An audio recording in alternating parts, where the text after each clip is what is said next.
ఎందుకంటే జ్యుడిషియల్ ఎంక్వైరీకి క్లియర్ కట్గా వారి కోరిక మేరకు వారు వేసినందుకు అందులో ఉన్నది సార్. గౌరవ సభ్యులకు ఆయన పవర్ మినిస్టర్ ఉండే పేరు పవర్ లేని పవర్ మినిస్టర్ ఆయన మొత్తం నడిపించింది ప్రభాకర్ రావు. ఈయనకేం తెలియదు అధ్యక్ష. ఆ సబ్జెక్టే తెలియదు ఆయనకు. యాదాద్రి ప్లాంట్లో సబ్ కాంట్రాక్టర్ ఆయన, పవర్ మినిస్టర్ కాదు. యాదాద్రి ప్లాంట్లో సబ్ కాంట్రాక్టర్ జ్యుడిషియల్ ఎంక్వైరీలో బయటపడుతుంది.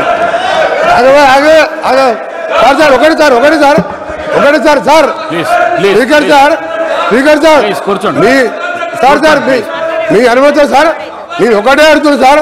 స్టేట్ గా వారే పవర్ మినిస్టర్ అని చెప్పుకున్నారు సార్. అప్పుడు లాగ్ బుక్లు ఎందుకు తీసుకొచ్చి మీరు హైదరాబాద్లో దాచిపెట్టిండు? 24 కరెంట్ ఇచ్చేవారు అయితే నెంబర్ 1 సార్.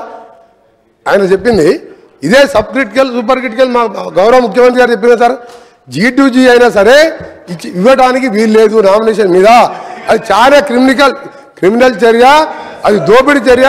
దాని మీద జ్యుడిషియల్ ఎంక్వైరీలో ఈ మంత్రి గారు పోతారు సార్.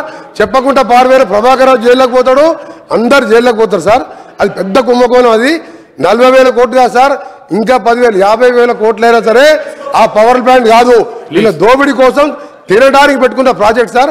రెండవసారి చెప్తుంది సార్ 19 అవర్స్ అంటారు సార్. వాళ్ళు 19 అవర్స్ మా రిపోర్ట్లో పెట్టింది సార్. పీక్ అవర్స్లో ఒకసారి 19 అవర్స్ సింగిల్ ఫేజ్ వచ్చినట్టు చెప్పింది సార్. రైతులకు 19 అవర్స్ ఎక్కడ పెట్టలేదు, 19 అవర్స్ ఎక్కడ రాలేదు సార్. పీక్ అవర్స్లో 19 అవర్స్ వచ్చినట్టు సెప్టెంబర్ మాసంలో వచ్చినట్టు చెప్పింది తప్ప 19 అవర్స్ ఎక్కడ చెప్పలేదు. అందుకనే సార్ వీరు మా గౌరవ ఎమ్మెల్యే గారు, గౌరవ శాసనసభ్యులు ఆయన ఏం చెప్తున్నారు సార్? ఆయన మంత్రి గారు ఇంత నీకు అర్థమవుతుంది, రేపు జైల్లో పోయినా అర్థమవుతుంది. రేపు జగదీష్ రెడ్డి గారు సార్ మీరు ప్లీజ్ నీకెందుకు శ్రీహరి గారు నేను ఒకటే చెప్తున్నా సార్. మీరు ఒకటే అబద్ధాన్ని ఎప్పుడు 24 గంటలు 12 గంటలు ఎక్కువ ఇవ్వలేదు.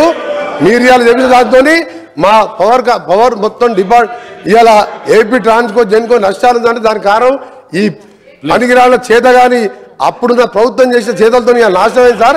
దాన్ని ముఖ్యమంత్రి గారు ఇచ్చినందుకు వారికి ధన్యవాదాలు.